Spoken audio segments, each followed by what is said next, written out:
Brasil. Ale, a leitura que você faz agora com um pouco mais de calma, quase 2 dias aí depois da derrota do Cruzeiro na decisão da Sul-Americana, Ale. Não foi legal, né, o Cirilo? Várias coisas que o torcedor, inclusive, reivindicava, né, desde formação até de apostas de estilo de jogo, que acabaram dando errado, né? Ali muita coisa que já não vinha dando certo e que continuou assim na grande decisão, em que pese que o Racing é uma equipe organizada, é uma equipe que tem alguns bons jogadores, não é melhor do que o Cruzeiro, não é o fenômeno da América do Sul, mas é uma equipe bem determinada em todos os sentidos, né? Mas algumas apostas que não foram vencedoras, né? O Wallace, eu acho que é a principal delas, e ele acaba assinando isso com 30 minutos do primeiro tempo. Essa marcação alta na última linha também foi praticamente um suicídio. Essa tentativa, mais uma vez, de sair jogando curto contra a marcação-pressão, mais uma vez deu errado. E também fora a demora para substituir, né? Foi tirar o Verón com 78 minutos, Verón que não viu a cor da bola. O Lautaro já é mais competitivo que ele e acabou que ele demorou muito para tirar o Verón. A gente falava muito aqui, quase que uma unanimidade, né? Que a zaga da maioria era com o Zé Ivaldo e o João Marcelo. Enfim, vários aspectos aí que não foi legal. O jogo anterior contra o Corinthians, que não era o jogo mais importante nem de longe, né? Porque tinha uma decisão pela frente, ele também esculhambando vários jogadores, vários atletas que a gente citou aqui, que caíram muito de produção ou que foram para o banco de reservas porque tem como característica essa bola longa, né? É o caso do William, que talvez tenha feito a pior partida dele com a camisa do Cruzeiro, Matheus Pereira, que foi uma tragédia, o Zé Ivaldo foi para o banco, o Barreal tá sempre em conflito com ele, também foi para o banco de reservas. Então, assim, a manutenção de um estilo contra as evidências, e acho que não podia dar outra coisa que não a vitória do Racing, o que deixa uma perspectiva negativa, né, para o Cruzeiro, que ainda tem que lutar sim pela vaga para a fase preliminar da Libertadores, mas tá muito claro que esse estilo e o Cruzeiro, eles não combinam, eles não têm um link, tanto que o jogador mais regular do time em 2024, que é o William, embora esteja jogando muito mal, mas é o jogador mais regular do time. O Mateuzinho é o melhor, né? Hoje, o Mateuzinho é o melhor, mas ele é o mais regular porque desde o começo ele tá jogando bem, foi chamado até pra seleção. Ele falou que, concordando ou não, tem que fazer as coisas que o cara manda. Então, assim, acho que tá mais claro que isso é impossível, Cirilo. Edu Panzi, a leitura de quem acompanhou o jogo em loco, de quem esteve presente e a maneira como o Cruzeiro volta para casa com vice-campeonato. Boa noite, Edu. Tudo bem, Cirilo? Um abraço aos amigos. Cara, eu acho que o resultado final, a vitória do Racing, não dá para dizer que era esperado. O Racing era o favorito. A gente falou isso aqui algumas vezes, né? Da força coletiva desse time, do tempo de trabalho do Gustavo Costas, e que isso poderia pesar muito. A impressão que me deixou lá foi de que o Racing é um time mais acostumado com esse tipo de jogo. Senti o Cruzeiro muito verde, jogadores desacostumados a jogar esse tipo de jogo. Acho que tá caindo demais nos ombros do Diniz a derrota, e acho que precisa ser mais dividido, porque se você pegar, o Diniz só tá no Cruzeiro porque o trabalho anterior tava em decadência, né? Os últimos 11 jogos do Seabra foram definitivos para que ele fosse demitido. Ele não tinha 40% de aproveitamento, tinha uma vitória a mais que o Diniz tem hoje. Exatamente 11 jogos que custaram o trabalho do Seabra são os 11 jogos de início de trabalho do Diniz. O Seabra tinha 3 vitórias, o Diniz tem 2. E acho que a gente precisa começar a imputar mais para os atletas, que já pararam de entregar com o treinador anterior e seguiram entregando menos com o novo treinador. E tem muito do modelo de jogo do Diniz, que realmente a turma não se adaptou ao modelo de jogo do Diniz e que é muito específico. Agora, contrata o Diniz então para o início de uma temporada e não no final de setembro, às vésperas de jogar um jogo de quartas de final, né, que era contra o Libertad, e uma reta, volta. Exatamente, de um retorno do Campeonato Brasileiro, porque quem contrata o Diniz sabe que no primeiro jogo ele já vai querer implementar isso é uma outra discussão, se ele está certo ou se está errado, mas esse é o Fernando Diniz.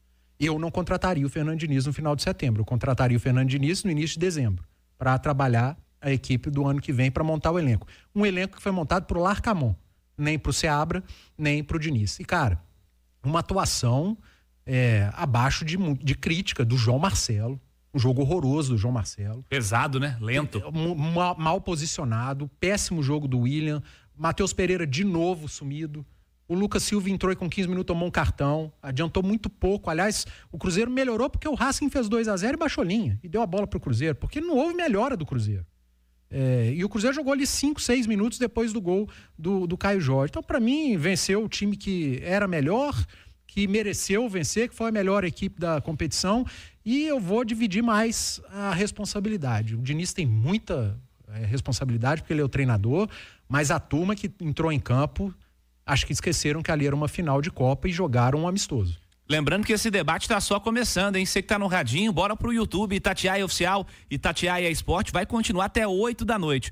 Alexandre Simões, você discute mais atletas ou você discute mais Fernando Diniz? Boa noite, Simões. Boa noite, Cirilo. Olha, eu acho que a ordem no futebol, né, de importância é o jogador, e aí o aspecto psicológico, que entra motivação, entra uma série de coisas, e aí a tática, né? O aspecto individual é o mais importante do jogo. Disso aí cada partida que a gente vê isso. Ou é uma jogada genial que sai um gol, ou é uma falha que sai um gol, é sempre assim. Então o aspecto individual é o mais importante. O que me deixou assim, com a pulga atrás da orelha, nessa história do Cruzeiro na Copa Sul-Americana, em que ele teve o comando do Seabra e do Diniz, é que assim, eu entendo, o início de trabalho nem sempre é fácil, né? Se a gente trouxer aqui para nossa história, a gente vai perceber que vários treinadores tiveram um início muito complicado, depois engrenaram e ganharam até títulos. O Cuca mesmo, quando ganhou a Libertadores de 2013 no Atlético, em 2011 ele teve um início talvez até pior do que esse do Diniz. A gente já teve o Lever Cup passando Filipão, por isso no Cruzeiro. Ano passado. Filipão ano passado. Então, isso não é o problema. O que eu vejo como um problema grave, e aí é o Cruzeiro quem tem que ter o diagnóstico, porque eu não tenho, até porque eu não convivo lá, não estou em vestiário, não estou em coisa, é que essa Copa Sul-Americana era muito importante para o Cruzeiro, e em 3 momentos em que a motivação era fundamental, o Cruzeiro falhou nos 3.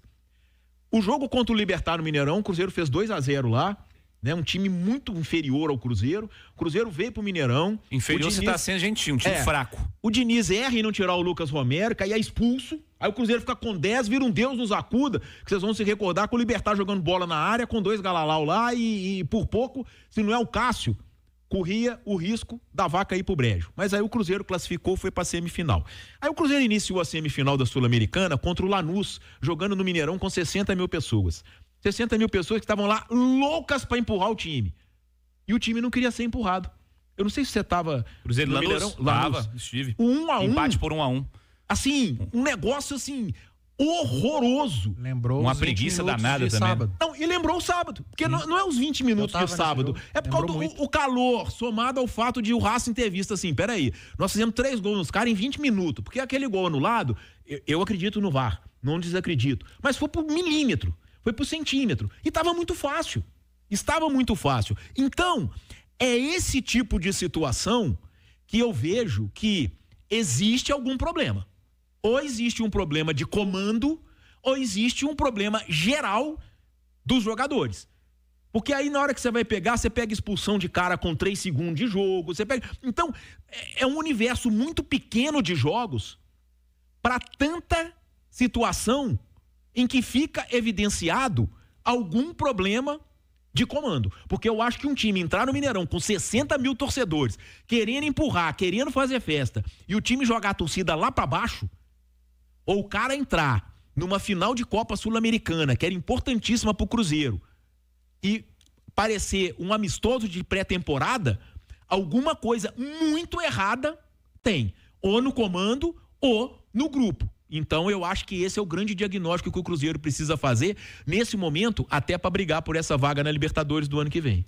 Não me parece nada diferente de 2 situações que vão ser discutidas no Cruzeiro pro ano que vem.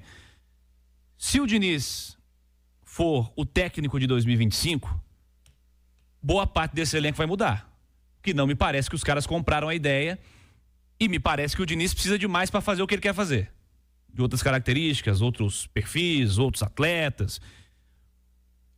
Assim, não tá legal. alguma coisa de errado tá, porque nós ficamos aqui durante vários dias ou semanas falando, é o jogo do ano, é o melhor jogo, é o principal jogo dos últimos 3, 4, 5 anos do Cruzeiro, é o jogo que todo mundo precisa jogar, é o jogo que todo mundo precisa entender o que tá acontecendo. E quando começou o jogo, o balde de água fria veio com 2 minutos, né? Posso ser curto e grosso? Pode ser curto e grosso. A diretoria do Cruzeiro contratou o Fernando Diniz pensando em 2025. Porque se contratou pensando em 2024, errou e errou rude. Porque a chance de ter dado certo ou de dar certo em 2024 ela é muito pequena, conhecendo o Fernando Diniz. Se contratou o Diniz porque eu quero o Cruzeiro jogando como Fernando Diniz em 2025, haja o que houver, aconteça o que acontecer em 2024, compreendo. E está acontecendo isso. Agora, se pensou em substituir o Seabra para que o time do Fernando Diniz desse resposta esse ano, aí você vai... Mas errou nos 2 aspectos, Edu.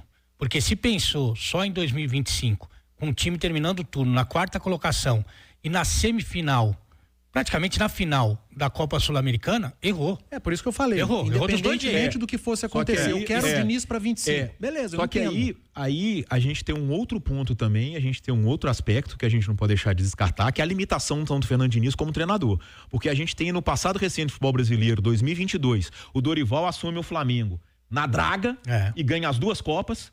E, no ano passado, o mesmo Dorival assume o São Paulo numa draga e leva o time ao título inédito da Copa do Brasil. E o Roger Machado, esse ano, assume o Internacional e bota o Internacional na briga pelo título. Então, aí a gente já está chegando à conclusão que existe uma limitação do Diniz como treinador em relação a vários outros do futebol brasileiro que conseguem chegar e mostrar resultados. Mas olha o time do Inter, do Flamengo e do Cruzeiro, né, gente? O debate